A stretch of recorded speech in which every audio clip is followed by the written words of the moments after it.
L'histoire du jour sur Dekina TV na sacrifia likangu ya mwasi na ngai. Na sacrifia likangu ya mwasi na ngai. Donc pona koloba soki olingo na mokili eloka mutute mwasi ya mutute. Suivez l'histoire du jour sur Dekina TV, vous ne serez vraiment pas déçus. Suivez.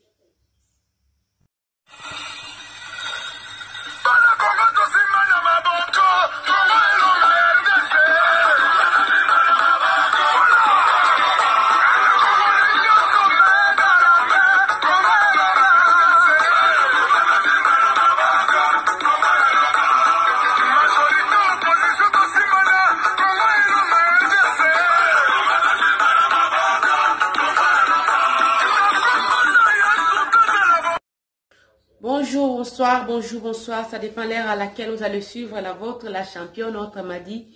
Dikina donné quand on était là, Kema Fumbe, en direct de la Suède, gros coucou, Naba Boninho sur Dekina TV, partout dans le monde, comme j'ai l'habitude de dire, sans vous, vraiment, je ne suis vraiment pas la championne. Et bienvenue, Naba nouveau abonné. Sentez-vous à l'aise. Ici, c'est la famille, on parle de tout et de rien. Et je profite de l'occasion de saluer des sponsors officiels de Dekina TV. Mon vieux Benzu la Motoka ya Tsalo ya Suède, Serge Boula, Mama Kaodi, Mama Sosalina ya Yote. À Tombola Monsapi, là, je vois Madame Odimba, Maman Prosper, rendez-vous chez les milliardaires. Batna ya Congo, Batoto ya Afrika, Boyoka li solo. Et le papa pesi li solo, par rapport à les solo, ya ndeko yo, Abwaka Maki na 6e étage, par, comment je peux dire, moi, mon bali à moi, si on a bimanae, pona kono bakei. S'il y a des choses à éviter dans la vie, il faut éviter surtout des hommes d'autrui et les femmes d'autrui. Ça peut faire de sorte que vraiment obimasuki a pembete na vie. Alors bi mwana nazalaki na mboka o ba bengi mboka Congo, je le suis toujours, mais na koma ko kende kozonga pourquoi parce que ici to koli to zui moi ba séjour et permetaka ngai na sala ba déplacement. Vraiment j'ai une période moko ya vie na nga, j'ai souffert. J'ai souffert beaucoup, manque y a moyen et tout, ami nangai, to ande ko sala nae, malgré tozo sala ba misalo ya ba fonctionnaire boye biango, mais lui il était posé, il était bien assis, donc tu vois que vraiment, donc les salaires qu'on recevait, ça correspondait pas avec la vie que mon copain vivait, ou mon ami. J'étais curieux, je voulais savoir comment est-ce que ça la keka mbongo va appeler ça kabiso des fois même pas au vivre qui toko boye ndaku et tout comment ça. Donc elle a tungi ça qui tellement moninga nangai abinanga zala calme na komima yo. Nde moninga e komima ngai malheureusement amima nga na ba secte. Amima nga na secte moko boye que non ceux qui n'a adhéré kuna donc mbongo bozui ça nango le côté musale ozalaka convertir pour les gens bas se demander mais lui il fait rien du tout où il ramasse tous ces biens là. Donc musala ya camarade ya papa pesi le soleil là qui le quoi convertir. Yé tant abiba komima ya zelobi na insister ti moninga e komima ngai to kenda ki na réunion esika nani amina ngai azalaki adhéré na secte moko boye na kotanga kombote pour éviter moi makambo belé mais ezalaki secte j'étais présenté là-bas et tout donc yé le quoi me makinga azalaki pe le quoi coach na ngai fallait ya laksanga ba makambo mais na adhéraki kuna donc ceux qui na respectaki moi makambo mke fallait na sala nini donc au fur et à mesure ozo mata moi niveau moi ba mbongo ndezala kaka. Donc, à comme un peu comme à niveau. Mais le col azalaki adhéré à côté qui secte wana sika. Donc, azalaki vraiment moi babiloko mingite oyo aye baki importance nango. Et ko sala ke papa et ko sala nini comment a respecta ki et loko basenga ki était. Tant à respecter loko basenga ki était ba punir na secte wana sika papa ande ko kende. Donc ba secte ya nzela mikuse oyo ba comment ko sala lango ba publicité na moi makasi ba yo kalisusu vraiment sonité. Donc je vous dis que le terrain est ma boulot l'arbitre nous les supporters méchants. Papa Lobi aye ko sala erreur moko ya moi rituel moko boy fala sala a BBC ba ye ko pesa une punition et c'est quand ndeko kene na secte wana alobi na koma ki déjà véhiculé musala déjà ça va donc position déjà koma ki déjà ko pesa mabi zala ki sika te mais au moins ba rituel mususu au fur et à mesure ozo mate pas na yo za sika mais pas amina nge zala ki nango kala mais na ye ko bossa na moi rituel moko boye j'étais puni bapinisaki ngai yoka punition ya papa wana bapesi punition ke alata kaka kilote pantalon te. Donc pona kolobaki mokili oyo nzambe kaka bapesi papa na biso punition balobi papa comme tu as pu faire quoi au baby si bikilo bento sali rituel hein, comme il fallait pas au sali nini oza na punition bapesa ki papa na place à pantalon sala nini alataka kilote coupé mugondo alataka ngo. Abi c'était pas beau à voir, pourquoi? Parce que ce n'est pas na batan na biso ya lelo à kokocha basket et tout, non. Donc vous pouvez vous imaginer papa na kilote na ba chaussures et tout. Donc il y a des gens qui se moquaient, il y a des gens qui rigolaient même mais et bande koleka, pourquoi? Parce que ba yeba kite mengai ezala ki punition na ngai.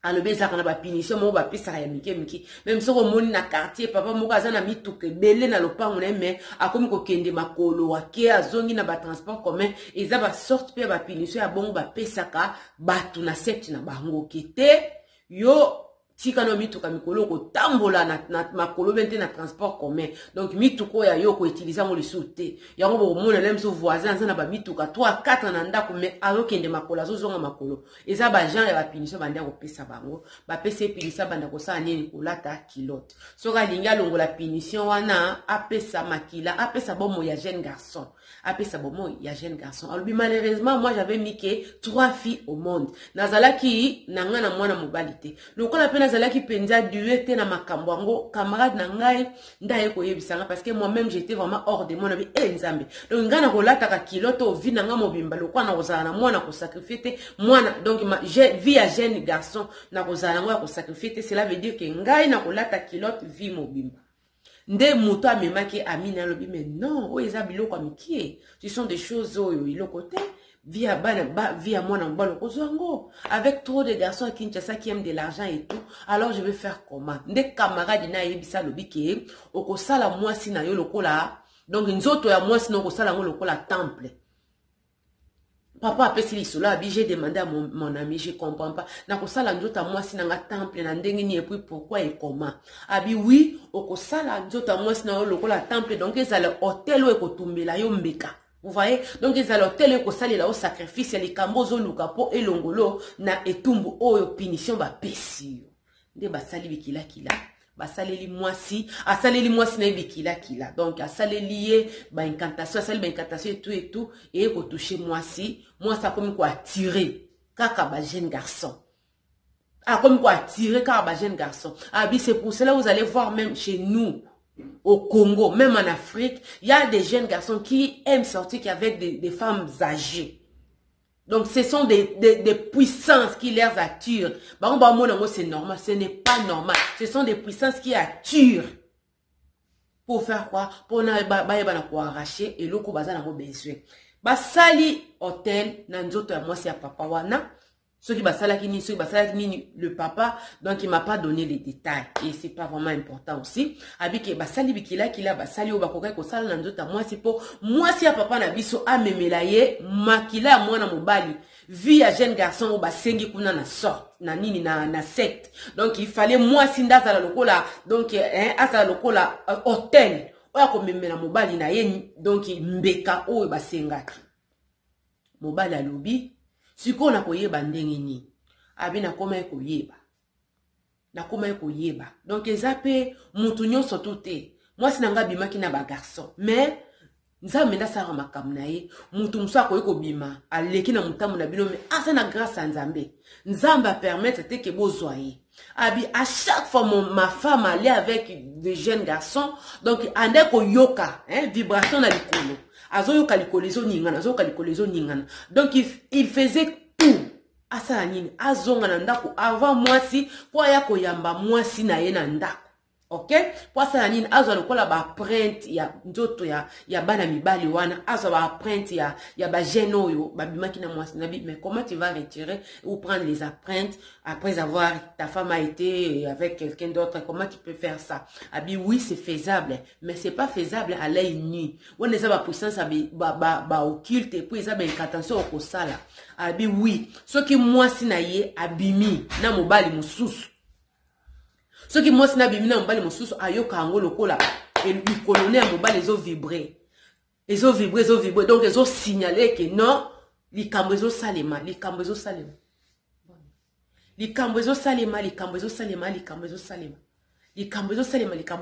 Donc grand papa ezosani ezosignaler boye wana kosala nyonso arrivé avant mwasi na ye po ayamba mwasi na ye akoyamba ye ndenge nini akoyamba ye mwasi amona kete mobali na nga aza na besoin na ngai nde sikoyo quand il va coucher sur sa femme c'est là qu'il faisait des incantations pona kosala nini pona kozwa vie ya mwana wana ya mobali abimaki na mwasi na ye. Abi malheureusement ezalaki nyoso tout un de simbaki mais jeune garçon moko ya quartier na bango donc il était vous savez les jeunes garçons qui aiment bien parler et tout lui comme il sortait avec ma femme donc il me ridiculisait en plus chaque fois j'ai passé il me disait toujours papa bien habillé vraiment bien habillé donc c'était sa façon de me ridiculiser pour na lataki kilote na chaussure donc il y a bandé ko sekanga donc quand tu passes tu peux au moins comprendre derrière ton dos que non, ils sont en train de faire quoi? De se moquer de toi. Donc, c'était vraiment les garçons-là que quoi? J'avais vraiment l'envie de lui sacrifier. Pourquoi? Et comment il copie sa papa n'a biso kanda? Il y a ces kakaye na ba ninga et tout, pas mi makana mwasine. Donc, lui, il a dit que non, yonde faut ça la nine oleka. Abi ezaki na tongo moko boye, aleki li sutongo te donc kaba ba papa ba kenda misala. Bah 9h 10h à l'équiwana donc cette fois-ci ils allaient qui vraiment trop garçon a salinini à seki alors il est bien habillé et puis le papa lui a répondu que non la prochaine fois on a roulé ta pantalon en dessous nanga et que ça n'a pris à bon moinayo et comme ils étaient des jeunes ils n'ont pas compris bah oh bah c'est qui mais je disais vraiment c'est qui devait se passer. Donc c'est ça que je lui ai informé que la prochaine fois moi je mettrai les pantalons, ça sera n'a pris à vie na yo ki ngana rola ta pantalon. Pourquoi les garçons comment pour se moquer comme ils sortaient avec ma femme donc ils se croyaient tout sauf rien. Yango papa na bisa lobi moi ça mutu basakana kana été mokilo za ya kobeba. Il y a des femmes qui sont au courant même des sectes de leur mari. Ils savent, ils n'arrivent pas peut-être à sacrifier leurs enfants, mais ils vont faire peut-être de sorte que les enfants aient des handicaps par-ci, par-là. Mais les sacrifices humains sont cherchés par ailleurs, si je peux dire, les sacrifices humains sont cherchés ailleurs par des copains, copines et tout. Donc, bazo le kisaka bato. Papa lobi okeba, mokili eza ya kobeba. Eza na basi mingi na mibali mingi. Ayebi situation mobali na qui était biso na couple na biso eza boito sacrifier peut-être bana na biso mibale misatu baza la handicap na ba différentes formes. Mais makila nde tozo zwa libanda na nzela ya mbongo tozo somba mibali tozo somba basi. Yango ne faut ça l'attention. Abi faut que ça l'attention. Moi je dis souvent bato abimarana basi bato bakansara baza ba yanki. Non, tu n'es pas yanki parce que le pauvre homme peut-être lui n'est pas au courant que tu sors avec sa femme. Mais c'est toi qui es vrai Yuma parce que tu sais que c'est une femme occupée, une femme mariée. Tu fais quoi? Tu te donnes quand même la peine de sortir avec la personne. You knows Yuma parce que you yebi relation et moi c'est un mobile naïe. Mobile naïe yebite mais souvent on a banana bazo benga benga lem susunga Yuma pourquoi? Parce que azo bimana moi c'est na menga naza Yuma te. Naza yumate po ezalaki misalo nazalaki nango yango bande ko tindanga na yeba quand il sortait avec ma femme mais si c'était pas le cas j'allais pas être au courant mais yenda za yuma parce que il savait il était au courant quand même que la femme était mariée voilà na yebisi mwana na bi la prochaine fois ngana ola ta pantalon vous en a pris ya vinayo ba jeune garçon vous savez les jeunes ba seki engana leki. Le lendemain, donc, akendaki penza na ndengi ya kolobaki non, les garçons, et ça quand même qui na mutambo mbala. Quand je dis ça, ma fille, c'est juste que c'était le jour où bise photo salani to pona to salanini to sacrifier parce que ça zala ki na nini oyo na nini na cercle. Azala ki déjà na mutambo, azala ki déjà wana. Tu vois, donc c'était lui qui devait être sacrifié. Pourquoi? Il avait fait ça mille fois. Donc à Kangamina Mutambu, spirituellement, je peux dire oui. Parce que physiquement, lui n'était pas là. Mais il spirituellement, bah, il y avait qui était Muto Toko Salanini, Muto Nako Pesa, pour balongolanga punition qui l'autre, ils a garçon homme.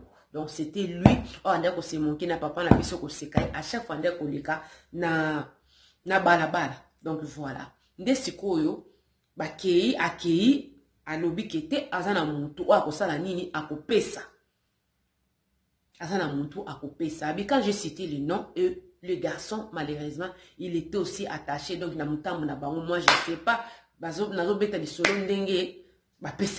Il était attaché na mutamu na bango. Masola boy Chicago Joyce alinga kate po banga ka Chicago Joyce depuis ala mwana muke ande ko banga même ba boma mwinda. Donc masola boy ya mona kaneti ke non soki ba ndezo bete maboy neti libuke ko bima na télévision ko kanga na kingo ko neti kazali. Donc salut Chicago Joyce c'est ko zali. Donc voilà, je sais que tu préfères vraiment pas de pareilles histoires et tout, mais la championne est là pour Kopanza sango. So kopesa histoire mona kobeta. Papa ya kopesa histoire na par rapport ya liwa ya Yeza na histoire ya Thomas Makwala na mwasi na Pamela. Ndazo pesa pe histoire que yé pas sacrifié qui copé mwasi na spirituellement. Pourquoi? Parce que il s'est retrouvé dans ça. Il y a beaucoup de jeunes, beaucoup de garçons qui font ça, ils croient que non, moi je suis beau, je suis musclé, je suis capable de satisfaire une femme. Des fois ça même, ça n'a pas à voir avec ça. Des fois, il y a des pactes que vous pouvez pas voir ou vous pouvez pas comprendre comme ça. Donc c'est pour cela, il est venu pour nous dire de faire gaffe. De faire surtout gaffe. Mokili ezala ko beba. Soko lingo ou mena mokili. Moi ça moutouté, mobali a moutouté. Papa lobi, tango bakei. De basala ba rituel na bango alobi ke mutambu nyama za na mutambu batali pe bamoni nyama na mutambu le lendemain garçon est ben à connaître accident a connaître que accident dans la université donc mort subite a kufimba la moko balela et tout makambo eleka ya zongela pantalon na nzoto azongela pantalon abi c'est ça. Abi moi j'étais là-bas, je sais. Ils en avaient pili, mais sous ça, mais qui, bah pesa rabato. Donc bon ça la ni lokota. Imagine toi un peu que mutakoti va secte. Soko bandi aussi sa famille le tout le monde va comprendre. Mais on fait ça en mélangeant aussi les gens de dehors, des copains, des copines et tout pour éviter quand même que bah ça la nini bah belondo qui bien avant. Donc le diable est quoi? Est organisé, hein? Si quoi batana wa utara wapi. Quand on a ba relation, surtout relation sexuelle à lobby. Ça c'est livrer son âme. Donc on livre son âme. Ozo sangana mutoye bi même pas. Abi j'ai suivi l'histoire du Messie Thomas Makwala. C'est vraiment malheureux et très douloureux surtout pour les enfants. Mais ce sont des choses qui arrivent. Quand un garçon décide de faire quoi? De détruire une foyer. Ce sont des choses qui arrivent. Il faut y insister quand même, dire aux garçons, aux jeunes garçons, d'éviter ça dans la vie.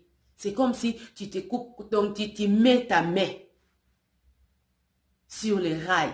Donc tout peut arriver. Parce que le monde est tellement pollué que vous n'avez pas l'idée. Moi, je vous donne mon témoignage. Les garçons aujourd'hui, il n'est plus. Mais Dieu nous a fait grâce. Dieu m'a fait grâce. Tala makam. Garçon lekimbeka. Likolom il y a quelque temps. Mais papa n'a besoin de sali ngulu ya koye baye. Vous voyez, yanga ko pesa témoignage na yeke faut ko keba. Moi c'est amutu. Moi c'est amutu. À moins ko yebati. Parce que ça la peine à passer mon sousou. Ayebi kasa na moi ça mutu mais l'aime ça avec oh wana boye boss le vrai Dieu. Un tel boye. Sikana koya kaka. Sans yebisa mobali ke je suis mariée. Là quand même, ça se comprend. Mais ça mi ba de mususu. Ayebi na yeke wana moi si abattre. Encore moi si amonter ça qu'elle est na kolula. Tu peux avoir peut-être une très belle femme à la maison, mais comment on a été? Ce qui fera poser, c'est ce qui est ailleurs, pas chez toi. Non. Il y a moi l'ande au kolinga. Donc mon lit mon girafe. On te met la nourriture ici, donc toi tu préfères étendre ton cou pour aller prendre là-bas. Donc c'est ça. Papa pesi les solo nae, abima mbali ana kufa, famille yebate liwe uta pe kota pelo et ba yebate, mais yemoka yebaki kite, ceux qui m'ont mbali a kufa ki pourquoi parce que a retrouvé qui na chemin.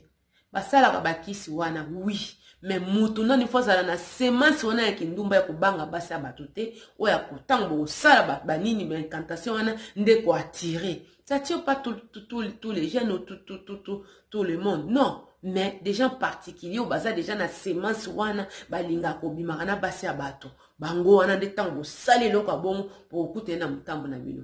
Vraiment bato la Congo bana Afrique na lingi bino ya trop, c'était la vôtre la championne, on m'a dit dikina donné quand on était la Kema Fombe juste pour passer et souligner et pour na ko beta les sociétés qui évitons. Moi c'est à mon tout tika. Moi si à côté ça batte belé ma belé. Si Samson était mort avant l'âge, là j'ai dit aux chrétiens dans la Bible, c'est à cause de Dalila. C'est ça. Il va libérer ma kota ma belé. Moi si pour yo zoyer boy, même les politiciens, même les hommes de Dieu, vous voyez quand même les dossiers de Liane et Moïse Mbi. Donc voilà. Pour ne pas qu'on le bébé, donc vous comprenez un peu. Donc la femme, azamuta ko sakanete, ako peso via ko bomayo, ako tombola ko kitisa. Donc c'est ça. Banga moi ça monte soko lingo me na mokili. Banga mobali ya monte soko lingi o me na mokili. Na ko ya ko pesa histoire ya maman na ngai, abelinga bi ma fille, arrêtez de dire que mobali ya monte azala kate. J'ai suivi parce que azak abonné à Dikina TV. À lundi, l'isole à Dadi, au deuxième femme à Dadi, les qui n'a pas déclaré que Dadi a bala moutou, ma fille, moi aussi, na koti saka moutou na ngana li bala moutou. Mais laisse-moi te dire que mo bali a moutou azalaka. Mo bali a moutou azalaka. Ata ye ke oboye boye, mo bali a moutou azalaka. Arrêtez de dire que mobile a moutazala kata bala moutute. Il faut que yeba o yazala ki liboso azali soki po yesima o yesima. Na koya ko beta lisolo ya maman pour il nous a dit que non les filles il faut bokeba mobile a moutazala ki jeunesse ko sa ote otala kete moi si na yanda ko azaya ko nuna ngande jeune fille ngande boy tout ye pas de la jeune fille. Donc, Mobala Moutazalaka. Na ligne bino ya trop. C'était la vôtre, la championne, la femme à plusieurs casquettes. Vraiment, to kota limbala sima, na ba nouveau numéro. Ceux qui n'ont s'abonner, s'abonner et s'il vous plaît, partagez. Vraiment, c'est votre façon de me soutenir. Je vous aime tant. Bye bye.